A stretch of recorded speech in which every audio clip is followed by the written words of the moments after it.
Welcome, Joseph. Thanks for having me on. So, we both agreed that we have no idea what we're going to talk about today, but based on the chat in the last 15 minutes, I can definitely feel the excited energy of stuff coming, which it always does when we talk.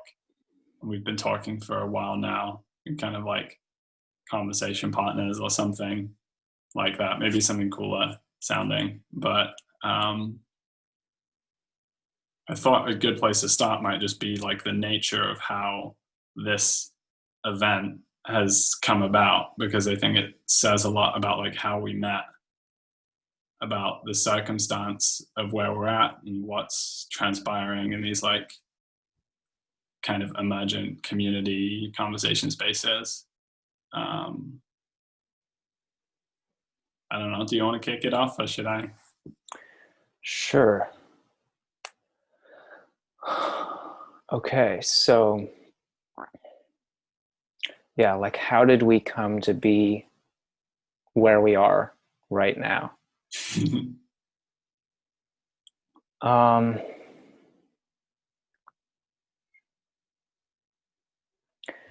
I can tell my side of the story in quite a lot of detail. And I'm sure you can tell your side of the story in a lot of detail. So maybe we could do that and see where those stories converge. Co-creation, I think, is neither of our memories of the events are the complete story, I guess. And so we both have different pieces of the puzzle of the landscape, and then we're trying to sort of paint an image of the significance of it. Yeah, okay. So maybe I'll start with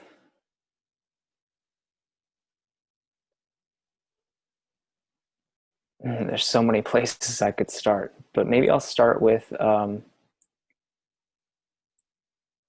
this sort of ongoing, not clearly defined search of a intellectual, philosophical, but also a spiritual nature that I've been on for probably about 4 years now, following my break with the Christianity that I grew up in. I feel like at that moment of breaking with Christianity, there was something of it, like an intellectual awakening, like something opened up in me.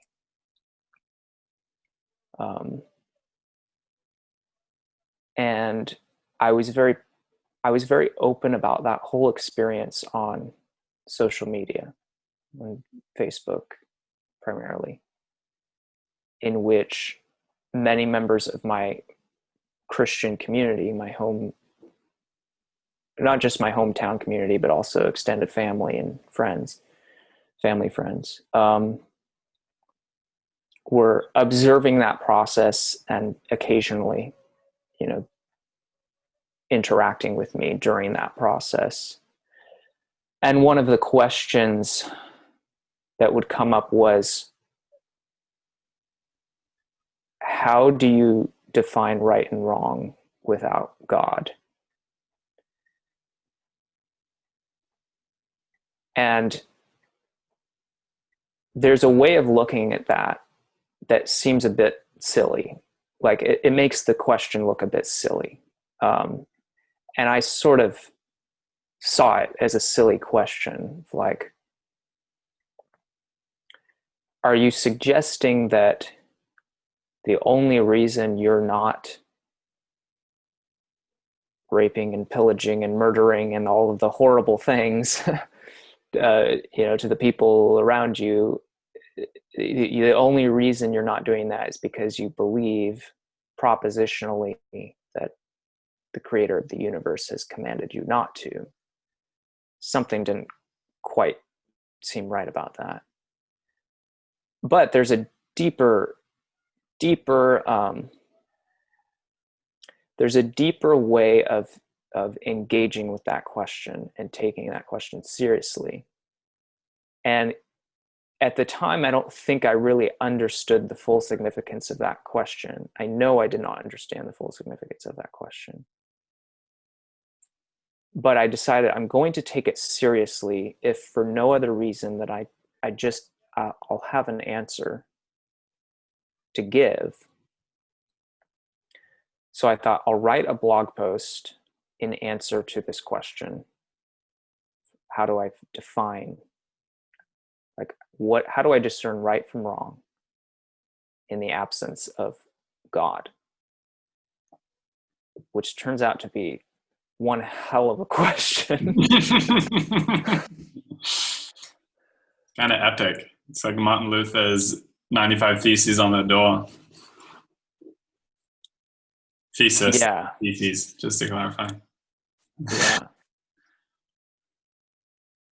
So I started out with this notion of needing to define some sort of goal by which to evaluate right and wrong. Like, right for what purpose? Wrong for what purpose? Good for what end? Bad for what end? Without that, you can't say what's right and what's wrong, and what's good and what's bad. So it was the question of, what is that goal that's at the top of our hierarchy of goals? And I called it the end goal. What is the end goal?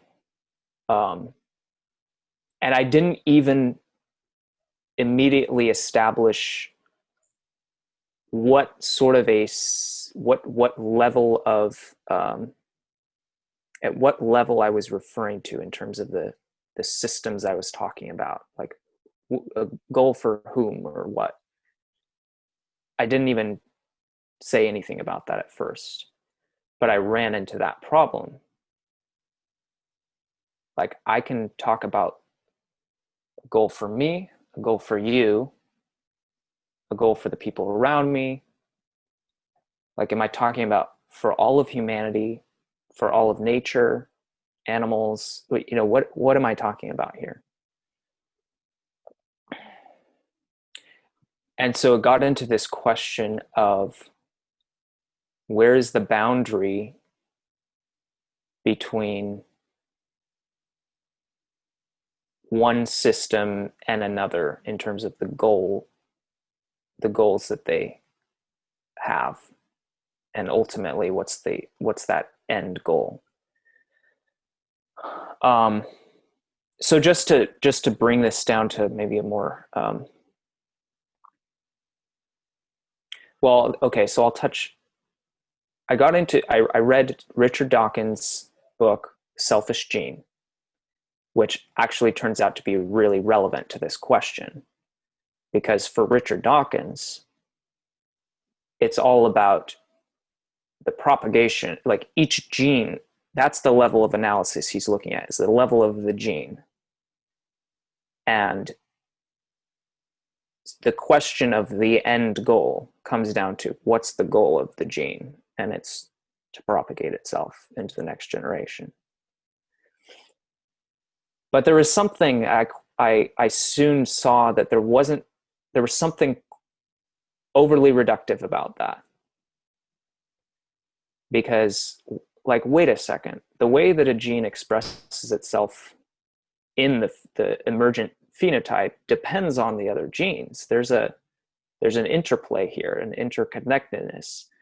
And we also know that the way that genes express themselves depend on environmental factors.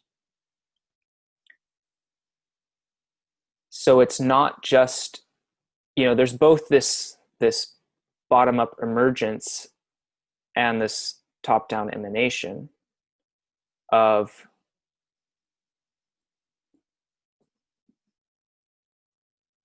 that's defining the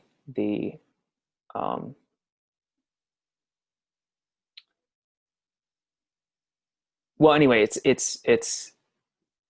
it goes both ways. So it's like the causal chain comes both from the bottom up and simultaneously from the top down. Mm. It sounds like your,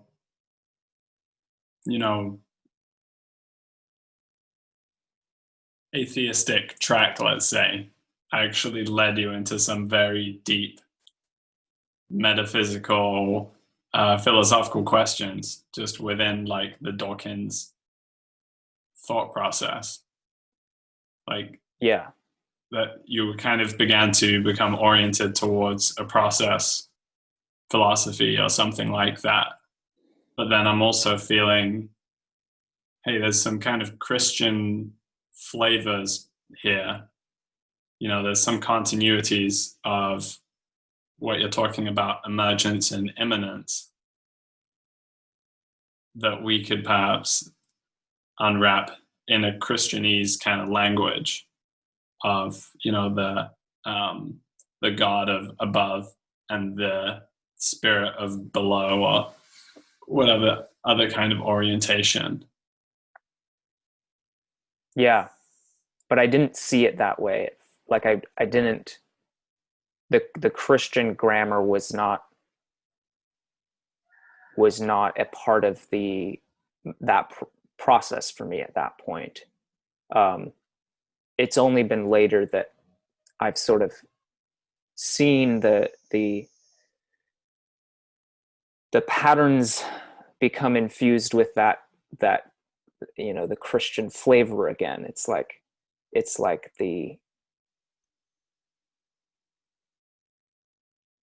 there's been a renewal for me of that grammar.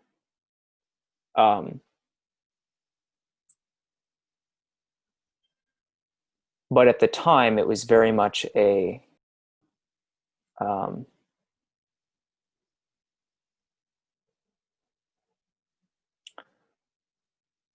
search. I don't want to say like a I was trying to find something like, where do I root? I've lost God, Christianity. Where's my foundation of truth? I was wrong before. How do I make sure I'm not wrong again? Sort of the question.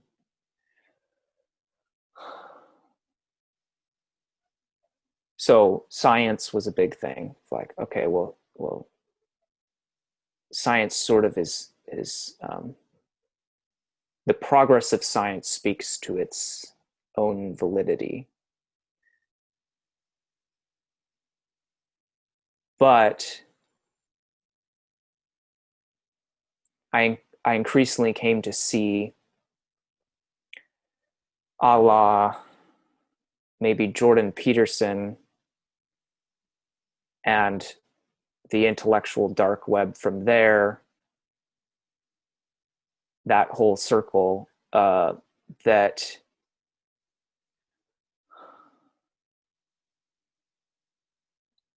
well, I guess it's the problem. It's the problem that arises when you take the observer out of the observed systems. Because that's what science has to do, is it has to take the observer out of what's being observed. How to effectively describe beauty is right. a problem. And perhaps one of those big issues that the Darwinists couldn't quite account for. You can talk about the adaptive viability of a beautiful woman or a beautiful rainforest, but that doesn't quite get to the crux of the experience of it. But if I can throw like another layer on top of the map that you're drawing of like the meta circumstance that I feel like I moved through, and actually a lot of people are moving through right now, is okay, so the intellectual dark web coming out of the new atheist movement, broadening it, bringing in many perspectives, but basically rebirthing dialogue between a collection of renegades and charismatic individuals. That was the breakaway from accepted, inherited knowledge, being relationship to religion, church, the religiosity of your parents, but also the religion of the blue church, which is the carrying over of that relationship to authority into our relationship to media and governance structures and centralized bureaucracies, things like the BBC being perhaps the most pristine and trusted example of this. So the IDW is the breakaway from that. But then there's another stage, so we're still we've broken away to renegades and this group of intellectuals, Douglas Murray, Sam Harris, Jordan Peterson, Brett Weinstein, so forth, all with a very wide range of ideas, all talking to one another. But it was still them doing the talking and them being the experts. And so if you're looking at it like a kind of a branching pattern, it's like they're up here and we're all sort of downstream, down on the branches. But we as the kind of the roots of this are not talking to each other so much. So that's when this next phase comes in of like rebel wisdom and the Stoa, and not so much the sort of brand of that, but the spirit that caused people to constellate around this thing called sensemaking, and the kind of resurgence of philosophy and sort of aspiration towards integration and spiritual development as important in life. All of those things cause this constellation at places like the Stoa, set up during COVID, of course, when everybody is even more isolated and everyone becomes like in their own home, and in effect also much more vulnerable to the chaos that's coming out of the media ecology and the institutional breakdown and all of that. Like, that's going on, and then COVID separates us more and makes us more vulnerable, and tagging on this thing from Hannah Arendt that I didn't fully read, admittedly, but it resonated when I heard it, which was that people's societies who are isolated are more prone to totalitarianism. And this maps onto my sort of inquiry into the nature of like Chinese communism, where the family structure was very tight-knit, but there was no real civil society, so everybody was separated.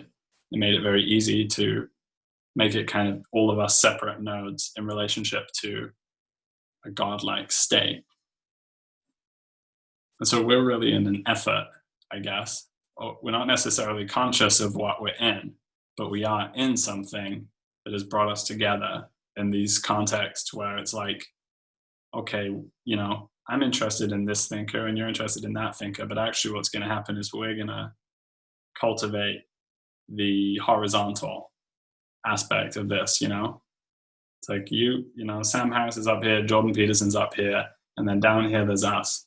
But what happens when we start all talking to one another? Now you've got like a really complex, better with scientific language, so you can probably think of the name for the kind of shape, like a tetrahedron or something. But so that's the layer that I want to add to the. So Yeah, we have like your personal journey, and then we have the meta story, and the more that we can bring those into the actual same reality that they are, the more interesting things I think we'll get. yeah, that was beautifully laid out. It was like I was, yeah, I'm seeing the continuity between my own journey and then how this is meeting up with your journey. We're coming together in these spaces in increased participation, because feels like for the past however many 4 years on this journey, it's like I've been observing. I'm on my own individual journey, observing these sort of things emerge and these conversations taking place in the intellectual dark web, and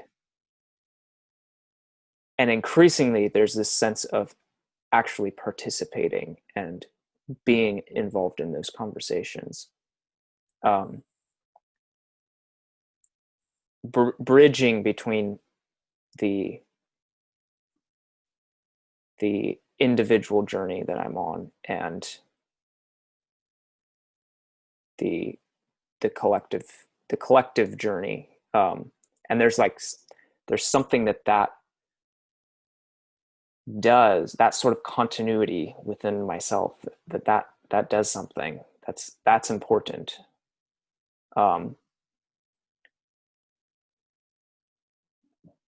Anyway, I thought that was a really, really good way of tying this together. So thank you.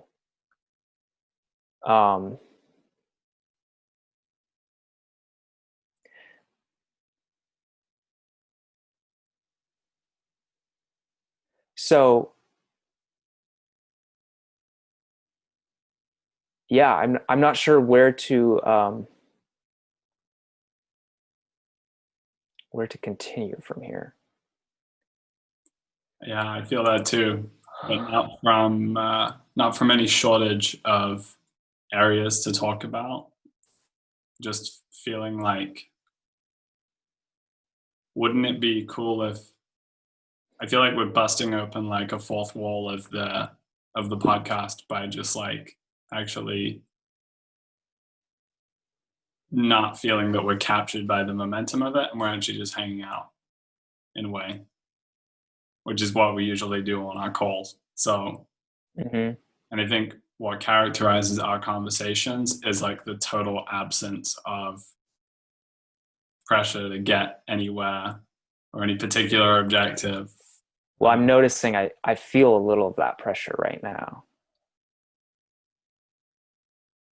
just because we're doing a podcast right now. Mm-hmm. And there's an element with that pressure. There's an element of fear of like,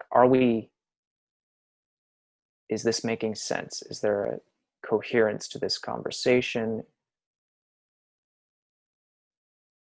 Are we on the right track?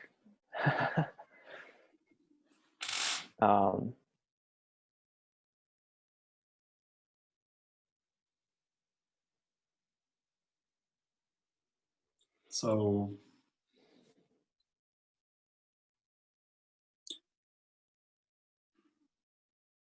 there's been so many things circulating for me. I guess I'll start with, so I'm talking to you privately. We meet through the Stoa, right? We're on a call at the Stoa.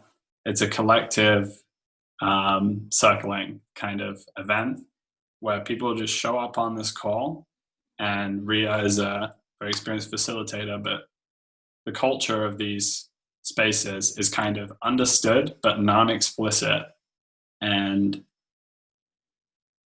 there's a real culture of just like pausing, allowing what wants to emerge, not pushing any direction of it. And it's really actually just about people showing up where they are, precisely in that moment in their lives,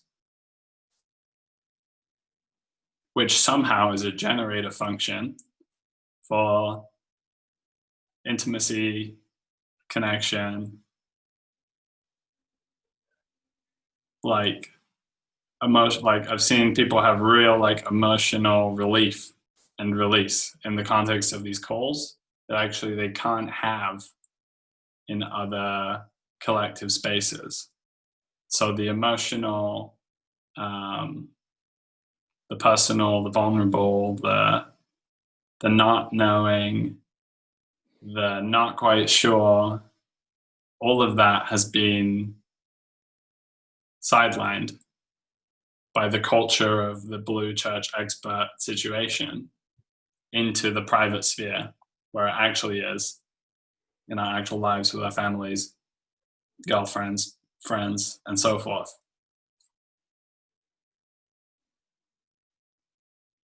And it would seem kind of strange if you and I were to somehow strongly deviate from that and try and do something totally different in the context of this because it's online. Like, I guess it's kind of like this phenomenon that is us having this conversation feels like right on the mark of where I am with sense base and where I am with like the philosophical, conceptual, non-conceptual work that I'm doing around that. Like all of it is tending towards integration. And I've just been through this. I mean, I've been in the, fire of my own life circumstance for a good year or so. But I would say in the last few weeks or so, there's been like a new phase, I guess, of integration and letting go of things that are like holding me back, I guess. And so I had like my Instagram was over here with like my art and like my more like personal and like nature and different things. And then I have my Facebook, which was more like, oh, there's so many public people on here, so I have to behave differently here. And then there was my Twitter, which was like, politics and sense making kind of communities. And after this trip that I had a few weeks ago, it just like was like, oh, this is actually an artificial landscape of fragmentation. And my aim should be to create as much like clarity and coherence of signal into every single space. And so now I like cross-pollinating, even at the risk of being taken less seriously, perhaps. Like, I feel like if it was a few months back, if I had made songs and put them on SoundCloud, I would not have thrown them out on my Twitter to all of the people that I want to take me seriously in the sense-making scene. But then it was like, oh, I'm actually trying to change what that is to be more in line with who I am right now. And then more power to me because I'm actually getting to show up with what I'm doing and where I'm at, which is music becoming far more important than anything else somehow. That, oh man, okay. Yeah, oh man, that is just, that's beautiful, first of all. And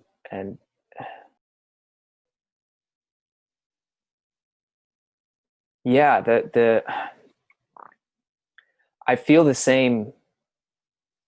I have these different sort of compartments of my life where it's like, oh, I'm this person in this context. I'm this person in this context, in this context. And I'm noticing that affect the conversation right now.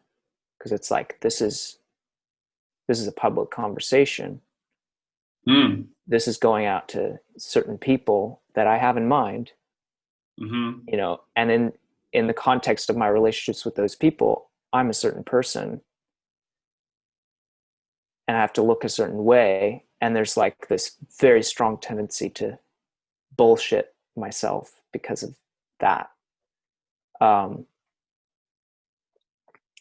even if you could frame it as like blue church versus whatever this thing is that's been emerging in the Stoa and these sort of online emergent communities, is it's exactly what you were drawing out, which is like I'm talking about what's going on for me presently. Like I'm trying to get at my own desire to bullshit right now and appear a certain way. And even in the act of doing this, there's some bullshitting involved, because it's just inevitable that there's that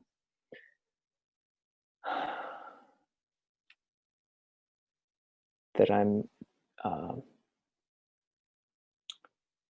it's inevitable that I'm going to be curating to some degree how I'm coming across. But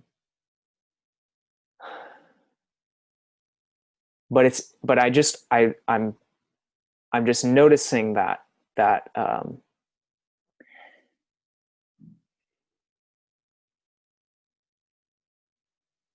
I feel like we have the most like self-aware conversations, but it's not the crippling self-awareness. It's like a very generative, creative kind of meta. It somehow is the platform that affords us to like continually make these moves to different layers of what's going on and drop back down. Like we don't separate like our conversations about the meaning crisis or Christianity from the somatic like experience that we're having. Like I've talked to you about like how there'll be different kind of players in the space, and I do feel it's important for me to actually express like what comes up for me, like my own somatic intuition, I guess, energetically when I look at somebody, spend a lot of time observing them through the virtual medium. That's information as much as all of these things I've read in books and heard in conversations. And part of the effort of integration is to bring all of those things to bear. And it's like I feel like there was a sense of momentum coming into this, that we're gonna like crack open the whole nutshell of the role of Christianity and kind of responding to it and integrating it and going beyond it and all of this stuff. But actually, there's something in the game that we're playing, which is actually the distilled essence of what it is we're trying to do in that, you know, responding to it. Yeah. Is not quite arriving. And there was something you said really early on. I think I've lost the fragment, but it'll come back around. This sense of goals, right? So when you started out with your scientific journey, there was an attempt to replace the end goal or end point or end justification that God provided with a new scientific one. And what came up for me then was like, oh, that's actually like so consistent with the narrative temporal orientation of Christian thinking. It's like there's so much of this framework of like timeline, like the timeline of the Jews through to Jesus, and then the new faith. It's linearity. Yeah. You know, Judgment Day or whatever it is, but there's always an end point and a kind of beginning point.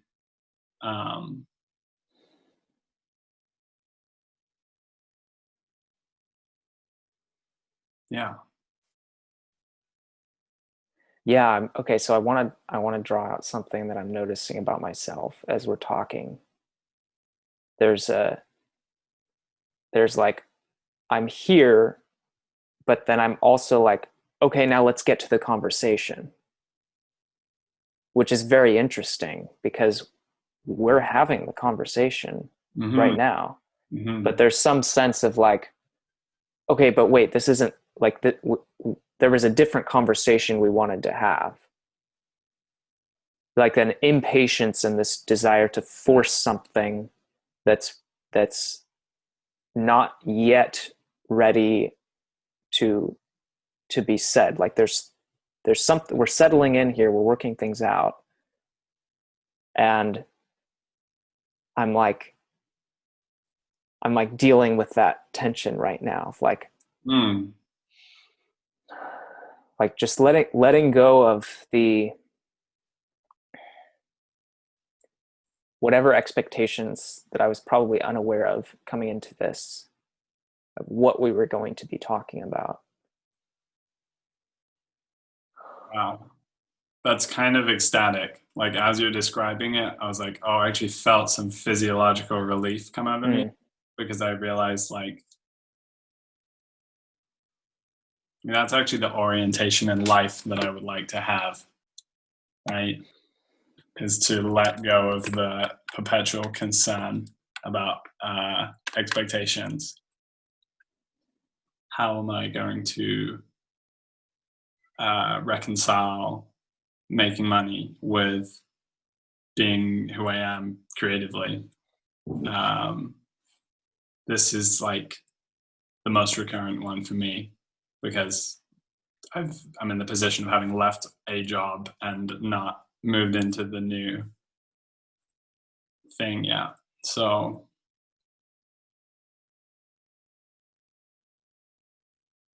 but then there's this other state of being able to let go of that, which is just immensely relieving to me. Um,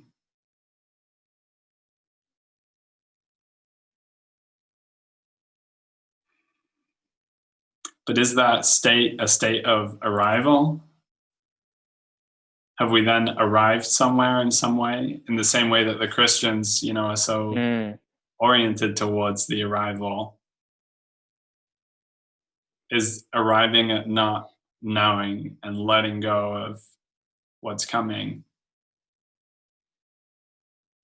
the kind of relief or spiritual relief that we are attaining in these spaces and in these conversations? Like Guy and John are always like recently talking about like no thingness, the sort of ecstatic no thingness that you can experience um, through dialogue, through dialogos, that we can actually presence that. But the way that we presence it is by letting all the other things get out of the way. Um, but how do we let them go without acknowledging that they're there? And in order to hear those things that are present but not known to us, I think we have to be listening for something that we don't know. So we're listening for not knowing in order to afford the space in our consciousness of the thing that we don't yet know to arise. And so this has been much of what I've been trying to sort of articulate and develop over the last couple of months under this notion of a metapractitioner, which was kind of an attempt with me and my girlfriend to come up with an appropriate name for what it is that I'm trying to do. being in the unique position of actually getting to do that, because I have total agency over this thing, this beingness that's expressed through sense base. So I labored and labored at this term, which was a beautiful term for me, and I was really attracted to the mimetic potential of it, to put it out and to contribute something that would be of use to the conversation, that people could, aspire to both be and be becoming towards.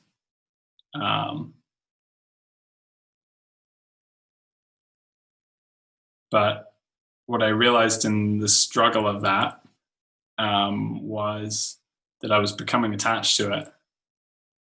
And I was so self-aware about the process of the articulation of this meme that I got to a point a week or two ago where, like, one day I just woke up and I was like, I just let it go completely.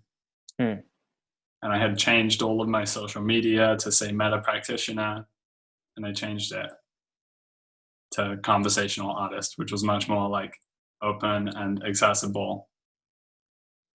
And then I made this move, or it just felt naturally right in light of so much like John Vervaeke's work and the whole space that he's plugged into, that we're paying attention to, of like dialectic being so foundational to reality. Like dialectic being the generative horizon of being in the world, up and down the ladder, and we can explore this until the end of time, because I'm beginning to get a sense that is, I don't know if it should be articulated as a proposition, but that's become kind of the bedrock, the bottomless bedrock for me is dialectic and dialogos as the creative outflowing of dialectic, but not just between you and me, between genes and memes and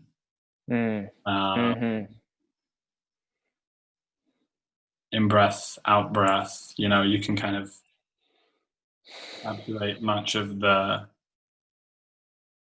Eastern Buddhist orientation in this somehow as well. The whole like duality of being and nothingness and no self, and how do you get to be no self without becoming everything else, and all of that.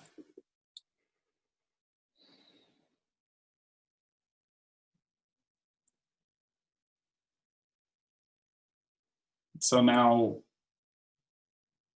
I don't feel the need to like come in and be like, here's my presentation as presenting myself as a new part of the expert class, and now I can finally attain whatever it was that I thought I was going to attain, looking at all these guys that I used to really admire and follow. And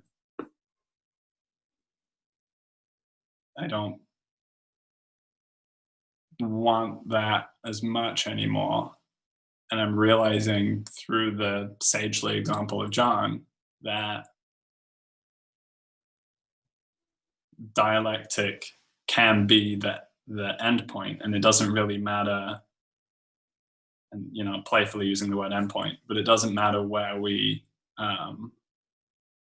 are, if we can meet other people in the fellowship of the dialogos and the dialectic. I keep switching the words, I haven't settled on one.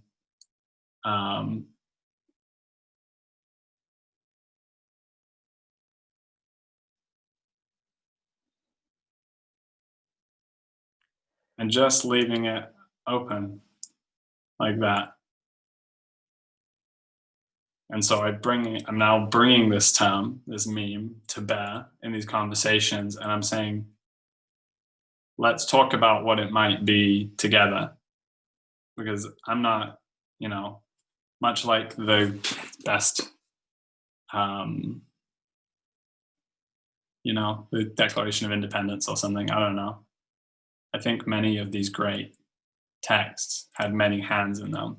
And so, too, with these memes, like the process of gathering and articulating the memes, I think wants to somehow be reflective of the coming together and the self-organizing emergence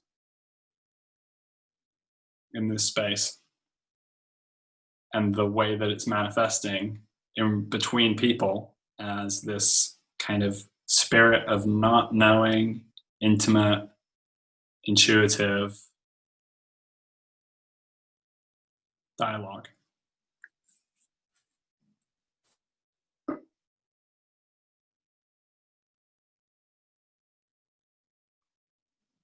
And I will say that this does feel like a very unusual conversation for me.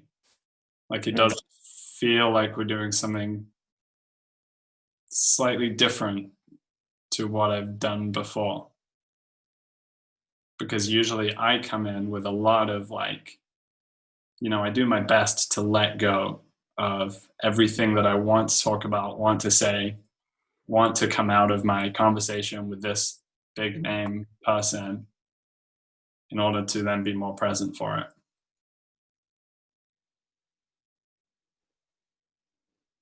But now I feel I've almost let go of the conversation so completely that I'm just very satisfied with this it feels like taking a leisurely sort of walk, through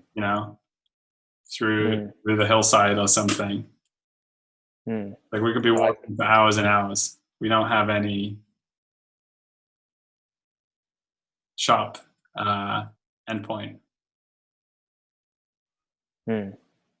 Yeah, that image of a leisurely stroll along the hillside. I felt just like a real friendship in that image, like a real, but just like the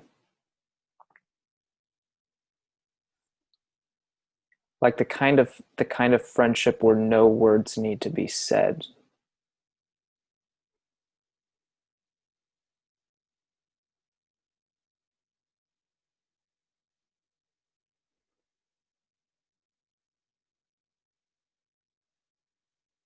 Yeah. Well, you are a good friend, Joseph. And I think the experiment that we're running, called our friendship, is somehow very important to the thing that we're calling our endeavor or our mission, or the thing that we're all wrapped up in collectively.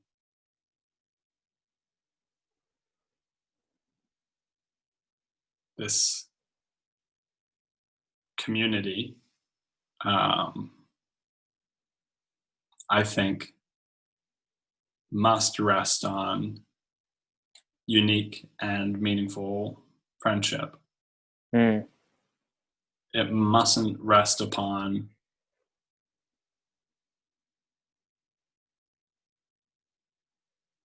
a collective culture or set of beliefs that we can sign on to, and in so doing attain a sense of community with a group of people simply by performing the acts and words. And of course, there is a balancing here. We kind of met in a context that was communal, and there are certain principles to that culture, but nobody came in there with a set ideological orientation, with a set lifestyle orientation, with a set of metaphysics or beliefs about spirit or God or any of that. stuff. And this is somehow like, I'm seeing the way that it's kind of playfully doing Christianity better than Christianity. Even though it's so sort of ephemeral at this point, because it's popped up in the virtual space in the past year for most of us.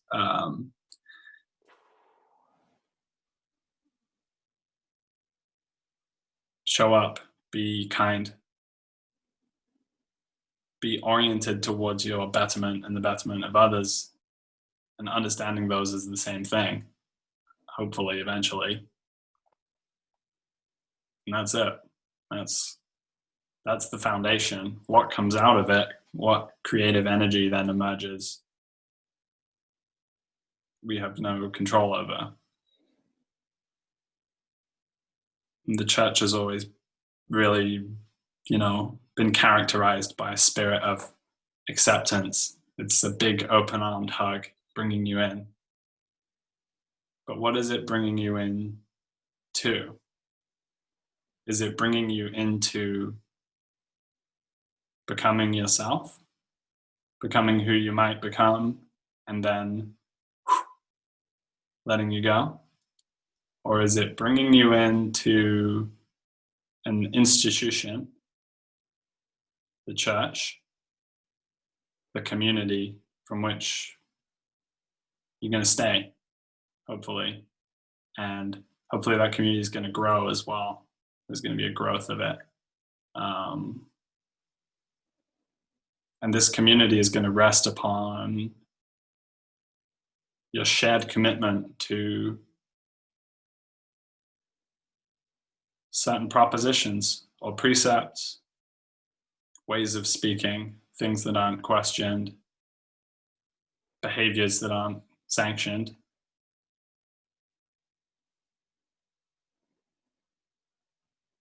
Understandings of God or spirituality.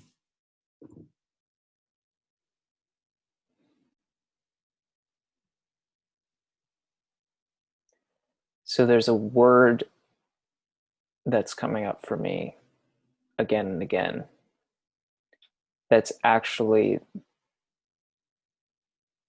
related to the conversation I was expecting to have.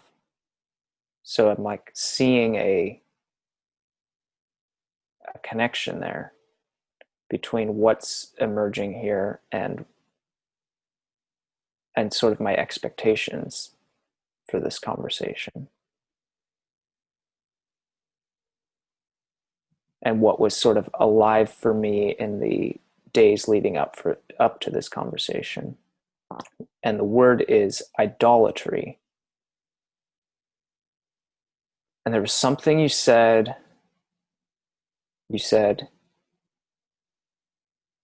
like these emergent communities are doing Christianity better than Christianity is doing Christianity, which was just like, I want to be careful because there's like a hubris in that. And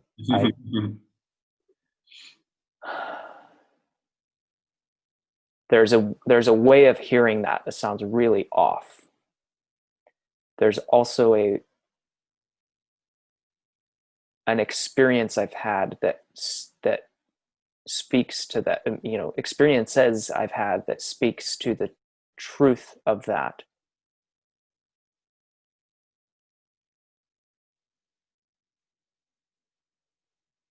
But the question is, what is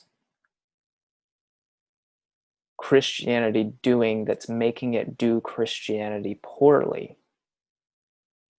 What is it that time and again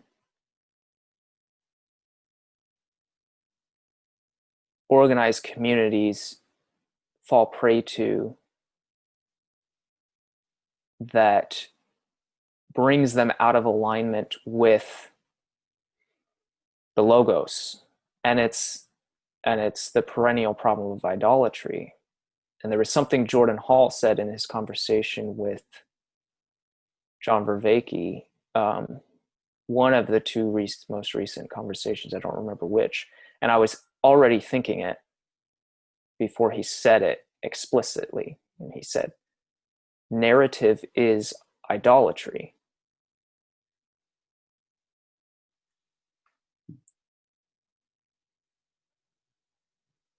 But here's the tricky thing, is that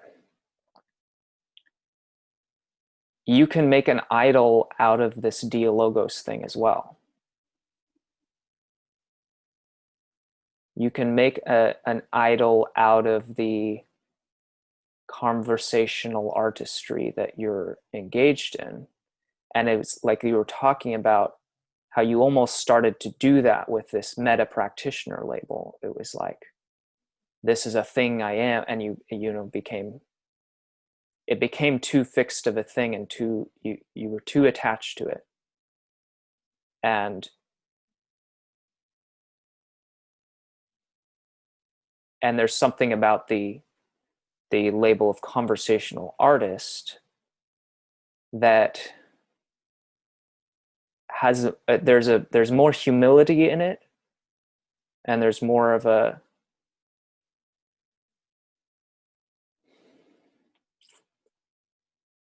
sense for whatever reason, and this could be, this could vary from person to person, but for whatever reason, for you were less prone to idolatrize that term, conversational artist, over the term metapractitioner. And I think you have to be aware of that, that anything can be turned into an idol, including God himself. Just letting that nuclear bombshell land. Holy shit. So this is, so that is so just for me, especially with my whole 4-year track on delving into Islam and the kind of cultural binary there, the metaphysical, theological binary is always running between monotheism and polytheism. Polytheism being very strongly associated with idolatry, making an idol other than God. Mm-hmm. And so this notion that God can become idol is just like devastating to that whole that whole bedrock of a lot of people's psychospiritual stability, I guess, is resting upon this clear-cut division. And what we're doing is like, we're really blurring the lines a little bit when we say, okay, an idol is that which deviates from God. And maybe we can get into what God is if we've got a few million years to talk. But God can become an idol as well. That's why God has to die in Christianity, maybe. God himself has to die and be reborn, because God is taking part in that. The thing about the issue with idolatry is it's taking something and very interesting, fixing it and saying this is eternal and will never die. So when you said God has to die in Christianity, my first thought was the death of God, as in, what Nietzsche articulates in the 19th century, the last 400, however long timeline, but the sort of late stage death of God. But then you made this move where it was like, actually, Christ, embodied immanent God, has to die on the cross. And that somehow is also showing the it's like a non-eternality of that God, I guess, in a way, for that God to die. And this is giving me a sense that like the fixedness of the notion of eternity or of God in relationship to eternity itself becomes a limitation on the potentiality of that, compared to the genuine felt state of no thingness, which you might drop into, or my favorite phrase from Terrence McKenna, the primacy of experience. So this is beautiful because we're like pirouetting in and out of the thing that I was trying to synthesize under the metapractitioner, which is like, okay, so Zach talks about trans narrative becoming a trans narrative, trans paradigmatic being, a kind of shamanic individual who can move between culture tribes and political tribes and metaphysical tribes without being totally off them, and who can switch, I can switch between different narrative structures.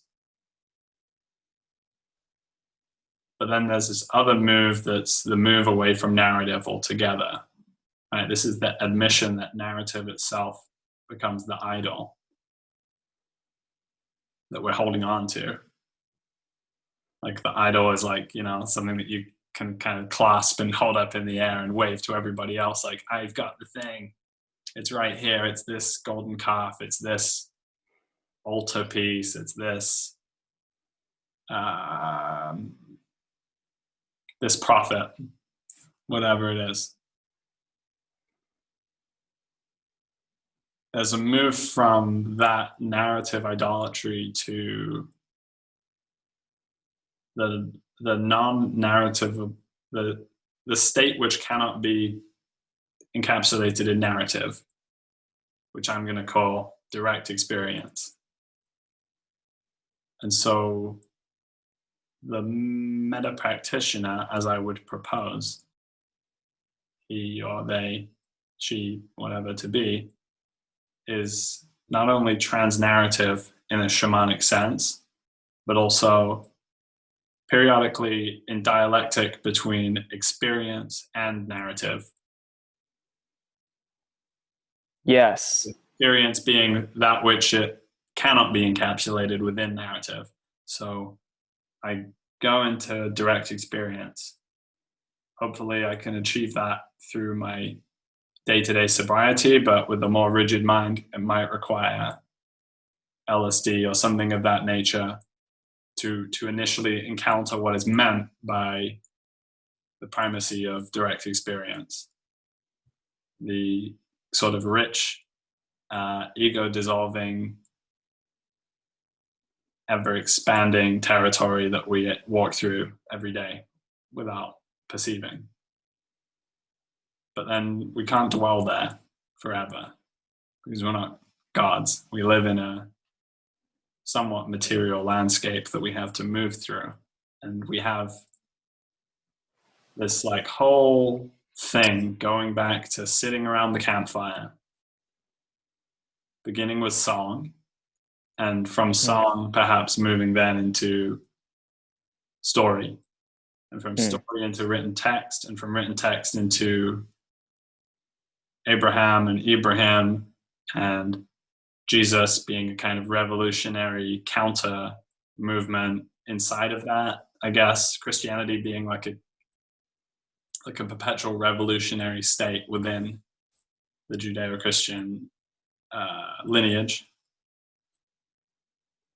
And then the death of that narrative after 2,000 years, roughly. And then the arrival at the state of, there's a multiplicity of narratives now, right? We've gone postmodern. There's Christianity, but there's also Islam and Buddhism and left and right and a woman's perspective and a man's perspective.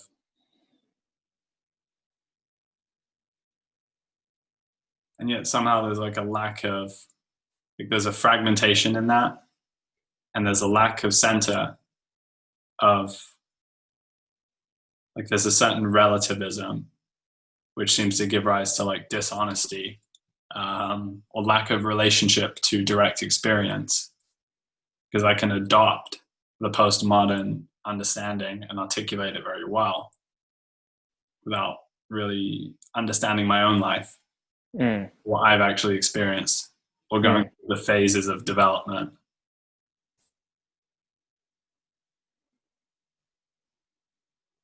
So we're sitting on the cusp of that. We highly developed primates are sitting on the cusp of that whole process. And we've broken out of the chains of the expert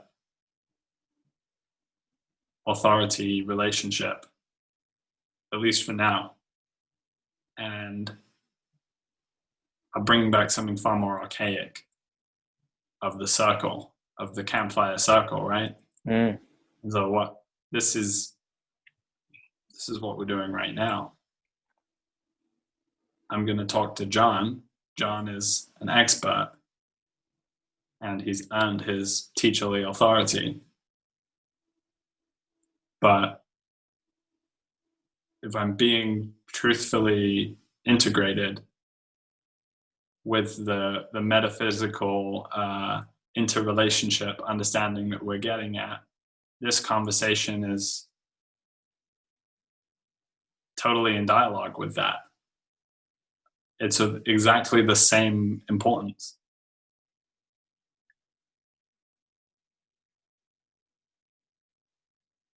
I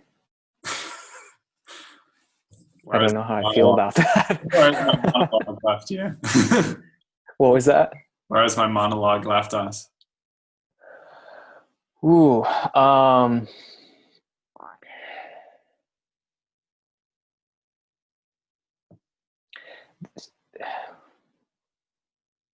the death of God. It was interesting. The way you said it was exactly, you drew the connection between Nietzsche pronouncing the death of God and the death of God in Christianity, in the Passion story. And it was the exact same connection I've been thinking about, and that I wanted to get to when I was talking to Paul. But we just didn't have the time to develop that conversation. And there was something else you said about the dialectic between narrative and experience. I've been sort of thinking about it as the dialectic between narrative and dialectic.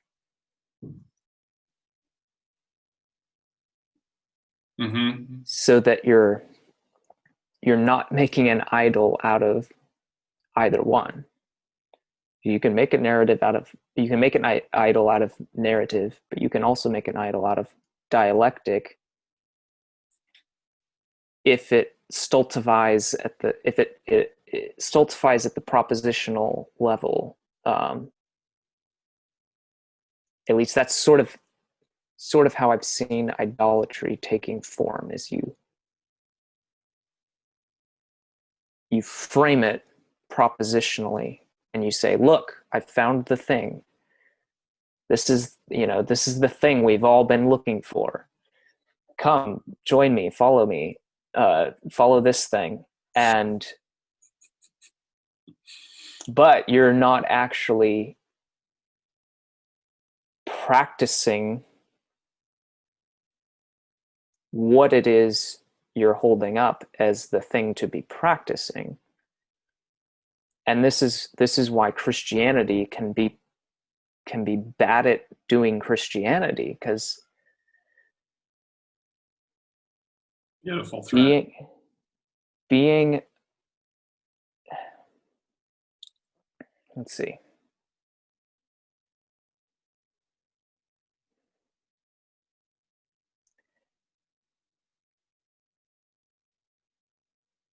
there's something so profound about the idea that God dies in Christianity.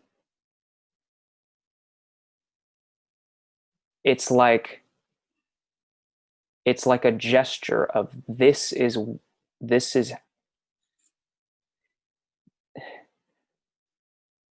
it's like the God is the real God is in the process of following what God does in the Christian story, which is to die and be reborn.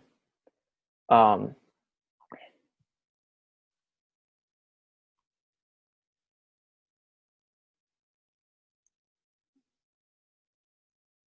but we're talking about narrative here. We're talking about the the Christian narrative, and this is something Jonathan Pajot brought up in the one of the conversations about narrative and dialectic that he had with Paul and John, which was, but the narrative is the breakdown of the narrative, which I thought was just genius and also sort of like a cop out at the same time. Yeah, well observed. It's right on the edge. It's like it somehow feels as if it's gotten right to the edge of the internal paradox or something. Mm-hmm. But is it making music? Mm. You reach the recognition that the brilliance somehow nested, which, by the way, is emergent for me in the last 30 minutes in a way that it hasn't been at any point before. But the brilliance nested in that death of God,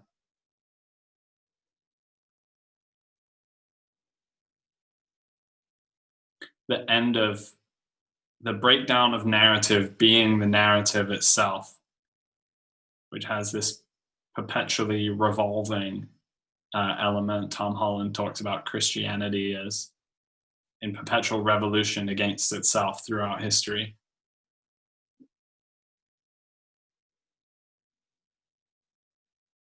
But there's this move that I don't see people making for the most part, unless they've both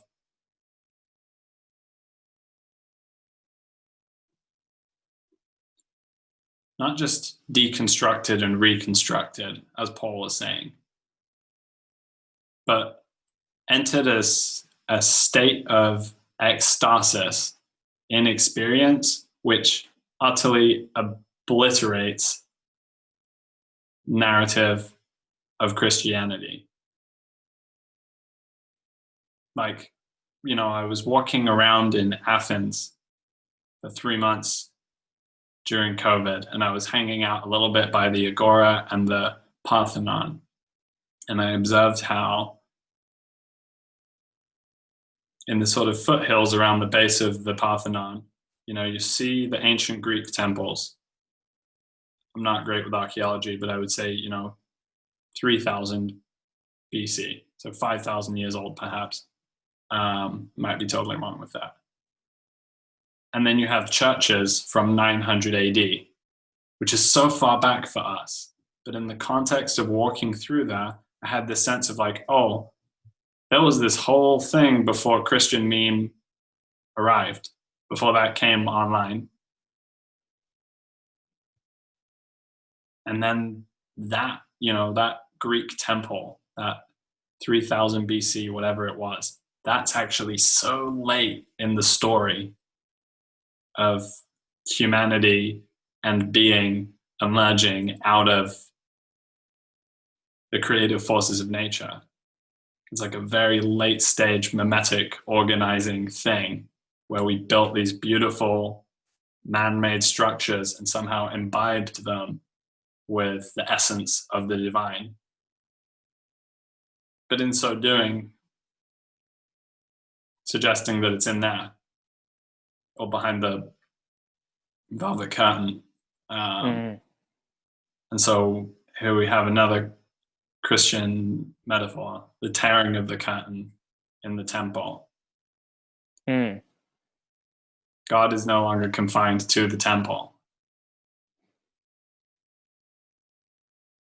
But 2,000 years on, and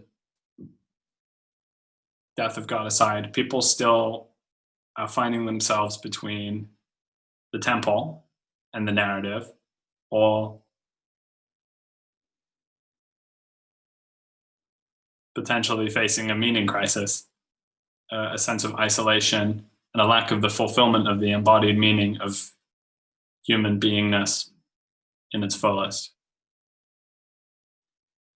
So I see a guy like Terrence McKenna as actually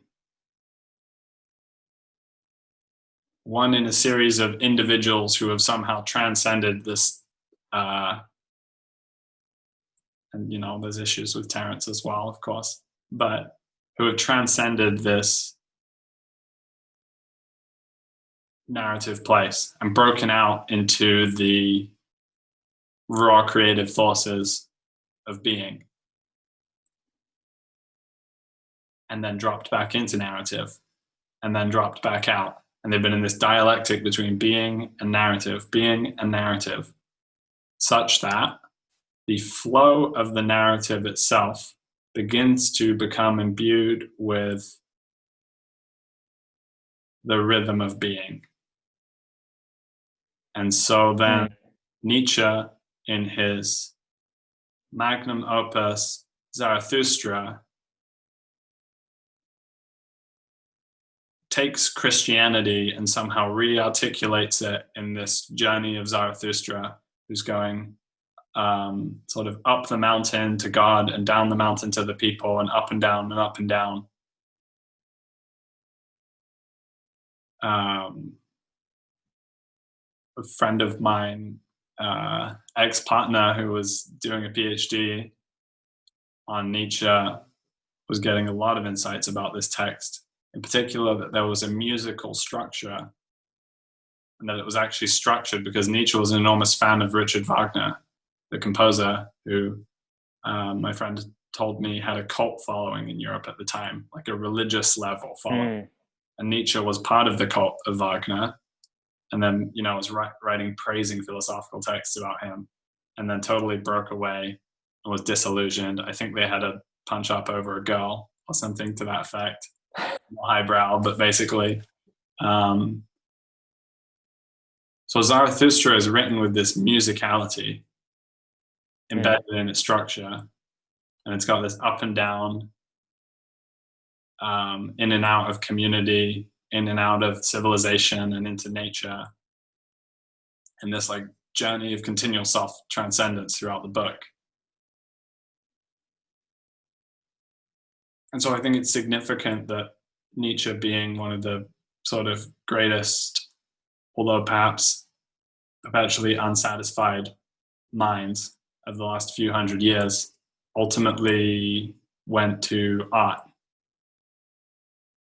to give expression, because something in the artfulness of it is more meaningfully reflective of the nature of being, or the creative forces, or the logos, than the kind of paltry, more limited expression found in commandments written on tablets, or, you know, 2,000 years on, this brilliant, more complex formulation embedded in the Christian story.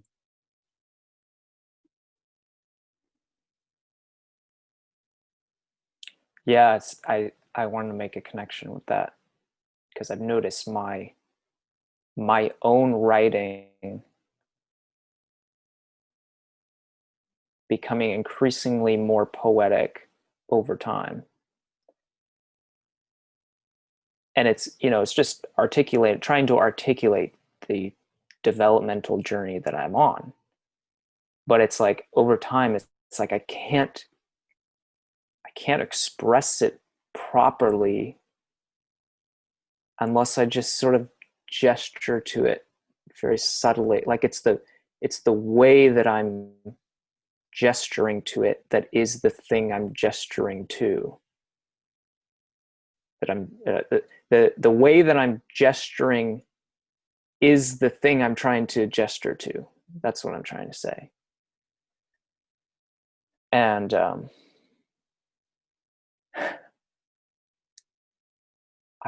it's interesting also you brought up Terrence McKenna, because I think there's also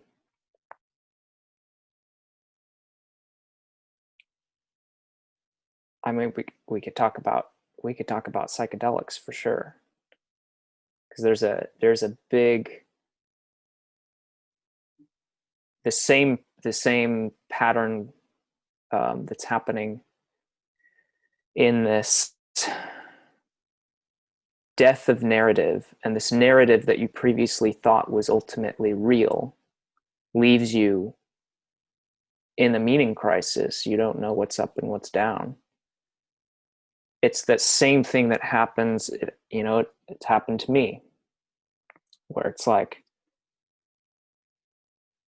first time I ever, tried anything, it was like, the things that I had built to make sense of reality, I had become identified with. And those started to break down. And in the moment of those breaking down, the things that I thought were ultimately real, I feel like I'm dying. And it's just this descent into utter chaos and hell. Like, I don't know what's happening to me. I don't know what's real. Total discontinuity with reality.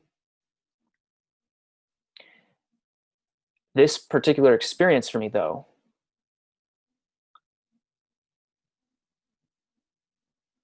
what I found at the bottom of that descent into the void,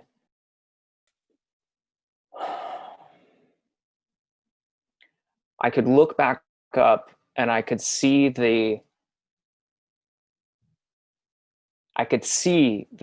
it was just like this thin layer on top of this infinite depth of void, chaos, hell. It was this thin layer of all of the things that we construct to try and not go down here. Mm. Mm. And I looked at it and I saw how just fragile it was, and how fleeting and how just pitiful it all was. Like, that's what I thought was real. And in that place, it's like, no, the reality is here in this hellish, chaotic void somehow. It's like, this is what feels real right now in this moment. And in coming to accept that, suddenly I started to realize, wait a second, my dad's here too. My mom's here too. Everyone in my family is here.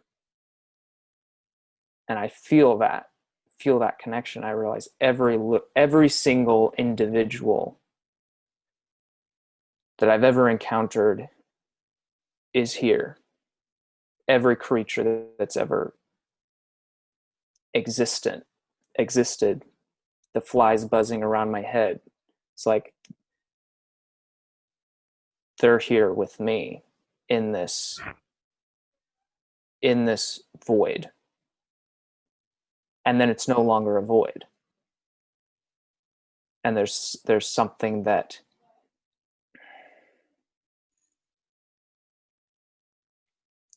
you let go of what you previously thought was real, and you think you're dying, and then you fall into what's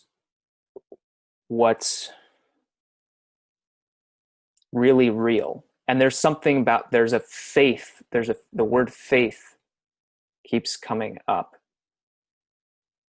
there's a faith that you find in that, where it's the moment of surrendering all of that grasp, that sense of control. And then you realize, oh, what I thought I was standing on turned out to be hardly anything at all. And now I'm like actually standing on something, and it's the recognition of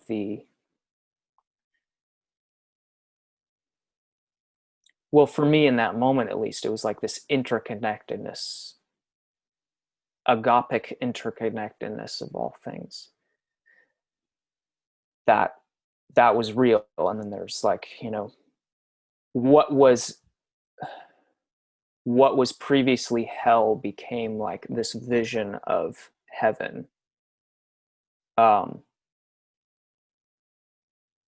Because I realized that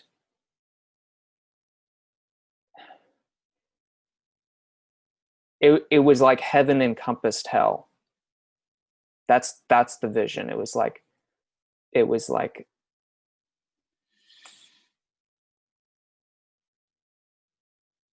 Oh God, there's so much in this. Go, run with it. Go. Not to turn and fold on itself again. Okay, so heaven can enfold hell, or in some sense, in order for process to have an eternality in it, you couldn't really have a metaphysics, theology, myth, story of such a fixed nature that there was heaven and hell in a perpetual resting balance. And I feel like when we do this kind of playful move where we bring in the biblical Christian language, but we're not actually working within that playpen. We're in a different playpen. We're striving to be in the playpen that is the infinite wonder and obscurity of the nature of reality. But it's also important what's going on between the two of us, and in particular with your, we haven't even talked about my upbringing and your upbringing, but both of us kind of being born out of a generation of Christian parents who saw something quite broken and tried to do something a little bit different, but still within the same kind of container. My parents were Christian youth workers in the 90s, and they were organizing like kind of Christian raves, to get young people involved in the church. So it was like raves, but nobody's on MDMA or drinking, and maybe the trance music has some Christian stuff thrown into it.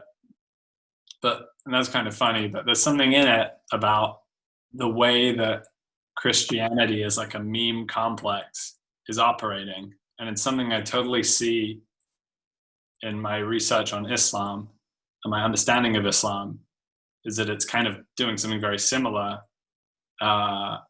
which is that it kind of has this relationship to culture in which it sees what's going on and it pulls in order to justify the existing structure. So you'll see a lot of interesting Christian thinkers coming into the space who are talking about what's going in the mainstream culture.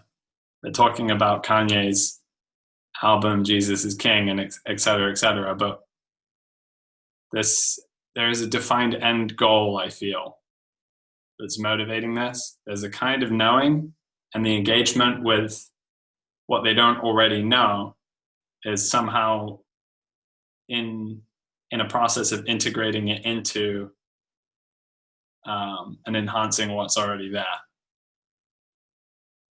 And that's not actually the death of what we're talking about. The death of self, the death of the identity, not just deconstruction, just dissolution. And, all kinds of problems with people getting into dissolution without proper support, without the wisdom and relationship that can afford to, like, walking through that sort of eye of the needle. See, I'm getting even more playful now with the biblical language. Call it subversive memes. There's also something I encountered. I was telling you about this dialogue I was having a while back with a Christian guy. And what came up with him was the presence of Satan as the deceiver was a very strong one. And this doesn't seem to me to be the case with a lot of Christianity now, partly because it's so hollowed out that Satan is kind of doesn't seem to be as present, but Satan's very much present in Islam. That Satan shows himself as someone who's very similar to you and very kind and very tempting with all of his offers, but somehow he deviates from the true Christian message. And so there's there's different kinds. There's Christians who are incredibly self-assured in their Christianity, that it's so deep in their bones, they've never had the experience that completely seemed to move beyond it, that when they go out into the world, they're very comfortable, very kind and welcoming to engage with people outside of that framework. And I think there's some meaningful efforts of that going on. And then there's another kind of Christianity which is more fearful, which is like, you who are outside, if you're not Christians, you're somehow doing the work of Satan.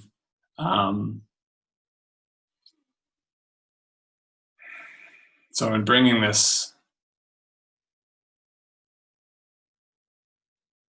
doing this dance between our metaphysics and our lives, how is this kind of fitting in with where you're seeing yourself in relationship to your journeying with this? Because I definitely see that what you have to say and have said here has a much more, it's not just subversive, it's somehow subversive and also very deeply grounded within the Christian metaphysics. But it's very subversive. And that didn't quite show up in your conversation with Paul yet. Obviously, you're just getting to know each other. You and I have talked for upwards of 10 or 11 hours, I'm sure. So. Being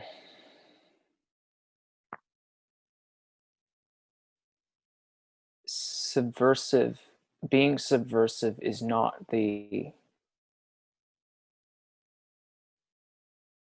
it's not subversive for the sake of being subversive.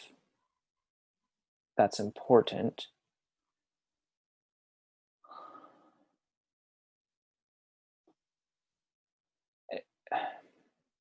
At the risk of like posturing myself unfairly and arrogantly, the analogy that's coming up is like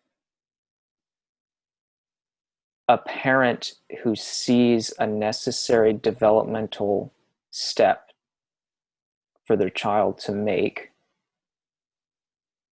and knows that it's going to be difficult and I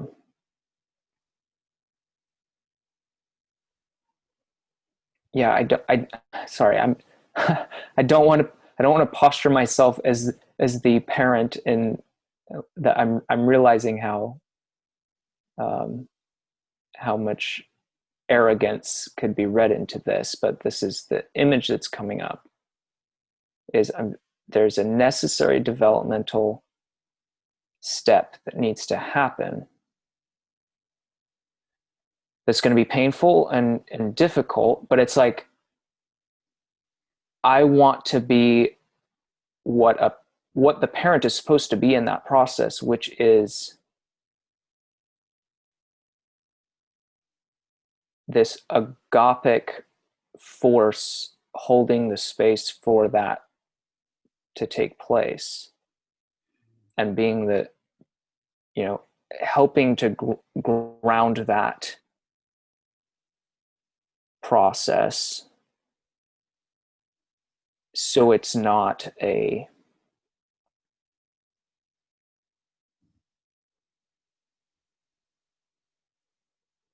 traumatic, lasting traumatic experience, that there's actually they'll come out on the other side and be able to see, yes, that was necessary. That was a necessary journey for me to take. And I don't even know what the journey is. That's the thing. But there's by necessity, you don't know what the other person's journey is, but I'm getting this feeling of like, okay, it's like the Christian project of community for our parents, my parents' generation, let's say. I don't know about yours, but there was a sense of moving away from the brokenness of the traumatic context in which many people born in this century, are born through a landscape of trauma that is flowing into them. And they came into Christianity, some of them, as something that actually went away from that into a community and finding togetherness in the brokenness.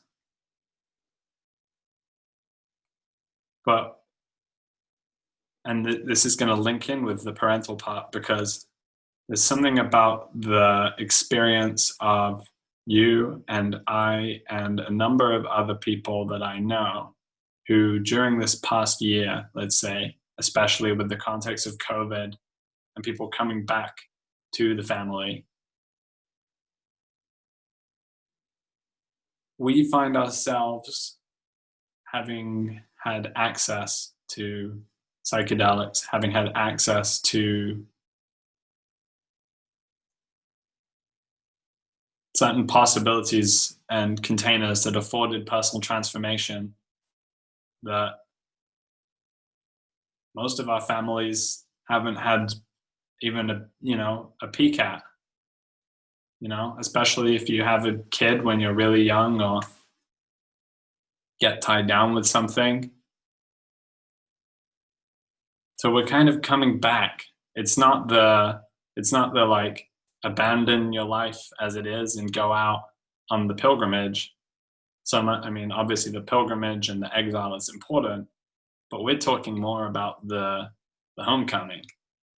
And in the homecoming, there's this circumstance of coming into relationship with all the trauma that Christianity was not in its form able to actually understand, relate to, or bring resolution to. I feel the ecstasis is quite important and something that was never quite there. I feel like always this simulation almost. And obviously people have real experience as well. But there's this, my dad always talked about how, and he was a minister, like people felt like, oh, God was there. Like God was there. Like I felt the presence of God there when we were all singing together and waving our arms, when we all gathered and laid hands on somebody, etc. And then when they left, God wasn't there.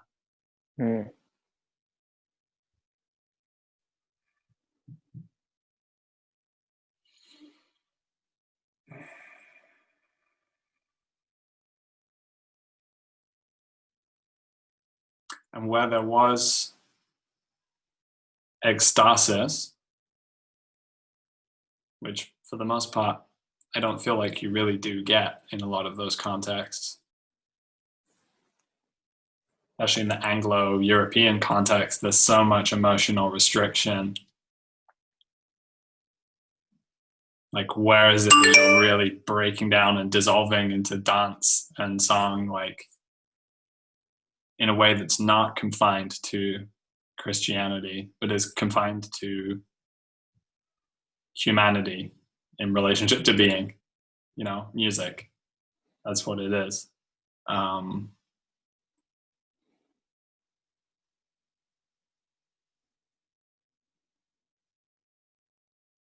So we've had the opportunity of some of these things.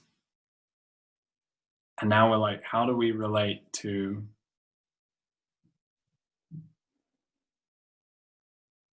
that which has come before us? And in so doing, at some moments, actually take on the parental role, which we felt that they should have played to us. We now become playing that role to them. Not in the sense of what Jordan called the bad God, the patriarch who says, right, don't do this because I'll punish you, because we're not going to do that to our parents anyway. It's the loving parent who loves you and affords you the space to fuck up and communicates the truth of what they're witnessing. And that's kind of what I feel, that was my experience during COVID. I felt like there were moments where it was like I had stuff coming up and it was my work and my parents were supportive to me, but there were other moments where it was like their dysfunction and all that stuff that had been with them throughout their whole, time in the Christian community, none of it had been addressed. My dad had attention deficit disorder his whole life, and this just was not identified or articulated at all, with him being a minister in a Christian community for a long time. So it's great, very accepting that there's got to be some real lack of embodied discernment about what people are actually witnessing. And you and I have talked about the disembodiment before.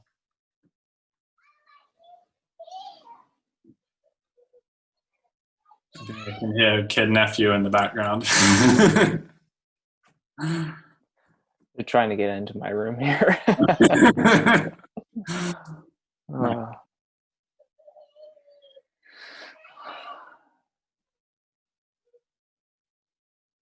Yeah, I really felt what you were saying about coming home and being a parent to our home. That's part of this sort of, I don't know, hero's journey or whatever you want to call it. It's there's the aspect of that's the coming home and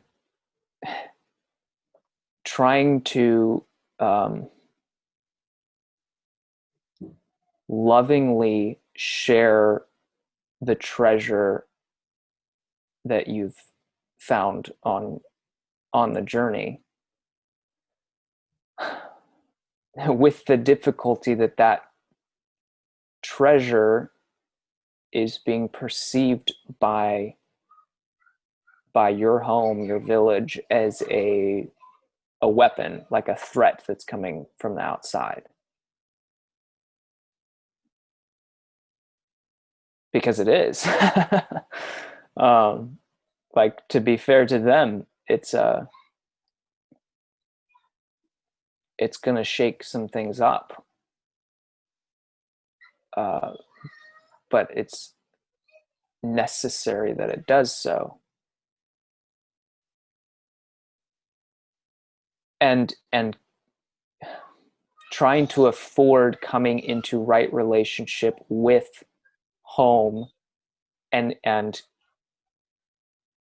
in that process home coming into right relationship with you and what you're trying to share, you have to get that right. Like, that's, if you just come and you try and shove what you're trying to share with them in their face, that's, you're going to be rejected. And you're not actually sharing the thing that you want. And you're not actually sharing. Yes. Right. So here's another psychedelic related experience, which is amazing insight for me, but how do I share this? If I write about it, I like that, the idea of trying to write about it or talking about it, it's like, ugh, I can't do it. But in that experience, in the process of having the insights, the ineffable insights, I realized, if someone could see me and see the transformation that I'm undergoing, see me changed by these insights and just relate to me, then they'd get it on some level. And that's the only way that I can possibly share this appropriately, is by being it. And that by being it,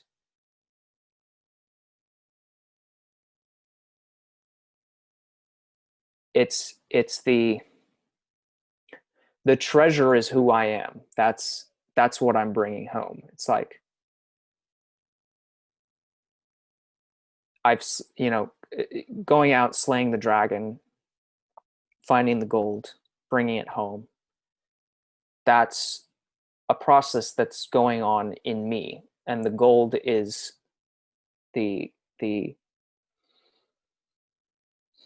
who I am becoming along the way.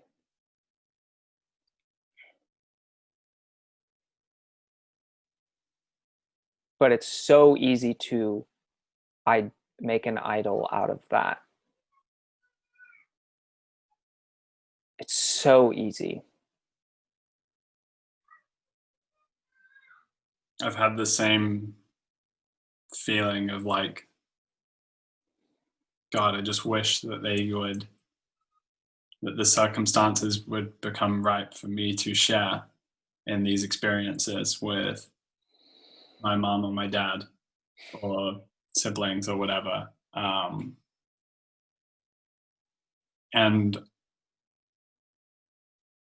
ultimately, to the extent that it wasn't the right time, it wasn't their time, but also coming to a recognition that like, they might not experience that in their lifetime. And I still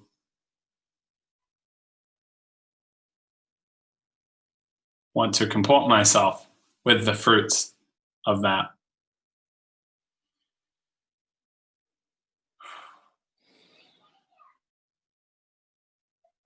And that's a beautiful thing, because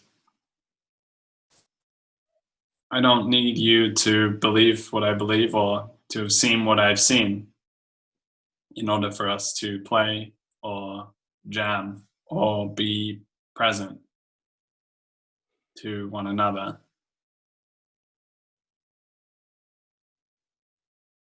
It's like humanness, It's like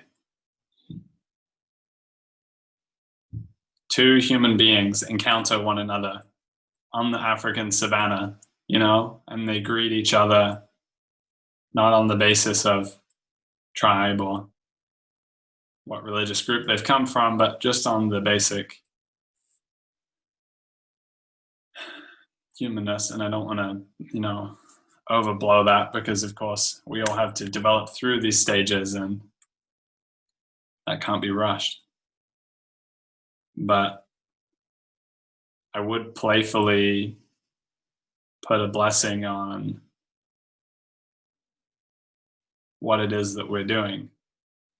Because from where I'm sitting, and to bring it all the way back to the start, even before the recording, when we talked about,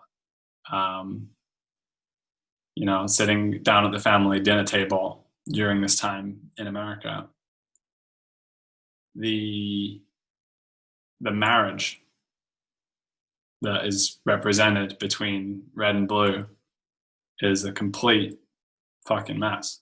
And both parents are playing the psychic roles of kind of narcissistic bad parents. And we the people, I'm in Berlin, but I'll be the people too. We the people, I'm subjected to it. We the people are the children in the divorce in some way. This is what me and my girlfriend kind of got when we watched one of these debates, is we're the children in the divorce. And he's, I don't even need to say who it is. He is brilliantly agile and sharp and is so in articulation archetypally of ego that the truth bends around him. And then he is so in articulation of the politician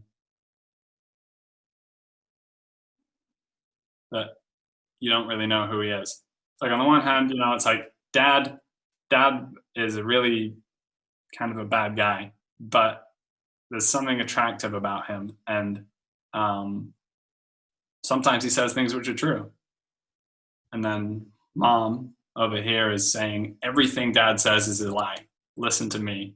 Everything he says is a lie, which is exactly what happens in these narcissistic relationship dynamics. It's like an attempt to totally subvert the reality of the other to you. So without going down that tunnel too far, I think there's a clear further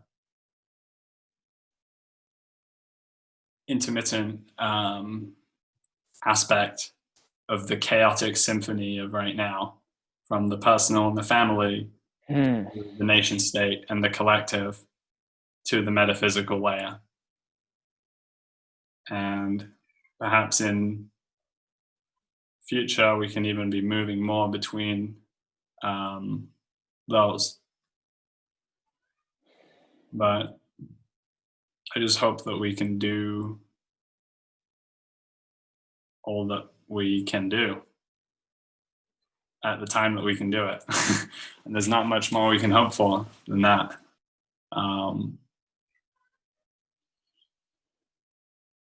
And becoming in a nervous, having our nervous systems become subject to a state of urgency is absolutely unhelpful.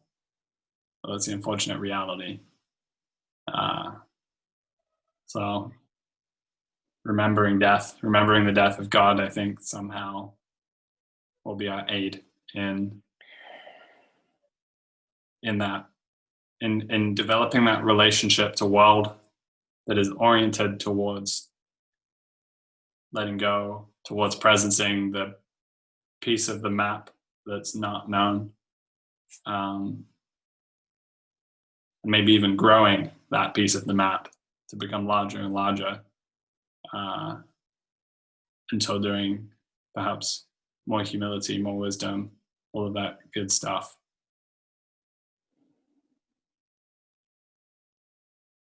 So as we, I feel, drawing to an indefinite close on this experiment. Yeah. What's present for you? How unexpected has been the nature of the conversation, although we did seem to arrive right where we had wanted or needed to. The I road by think which so. we got there was, yeah. Yeah. I'm mindful right now of a very, very dear friend of mine who I thought of her when you brought up the divorced parents and that we're the children, because her parents are divorced. And then there's this, there's all the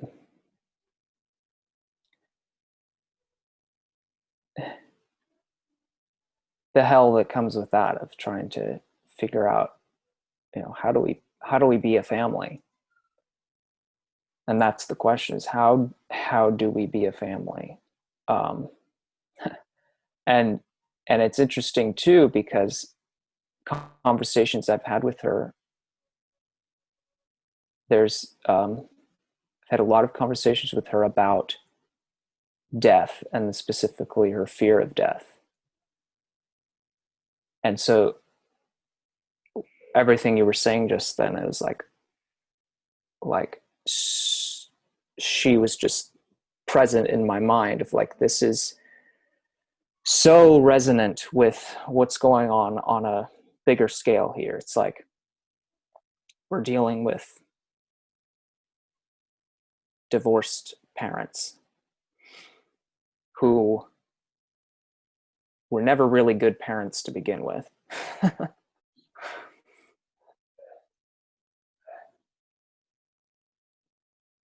And the path forward is going to involve the death of what we thought was God.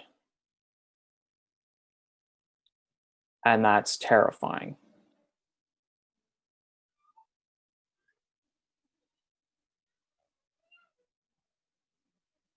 As it should be.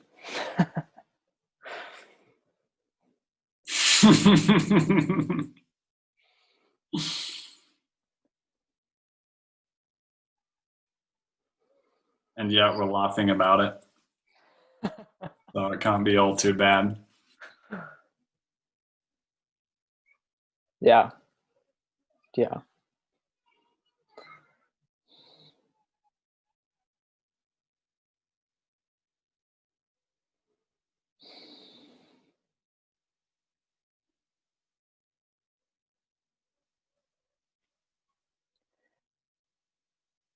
Ending on silence is how we began.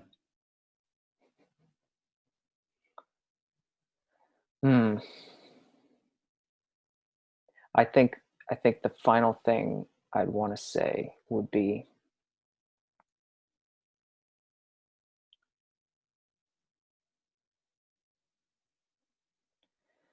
to bless the process of loving the children of the divorced parents in their developmental death and rebirth. Like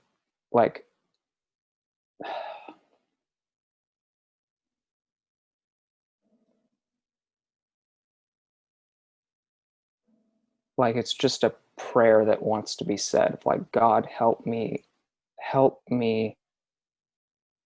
love these people.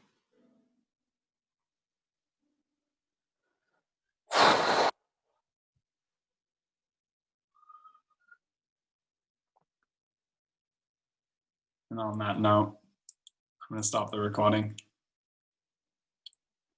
It's been a wild ride, Joseph. Yeah. Looking forward to the next one. Likewise. Thank you, Jacob.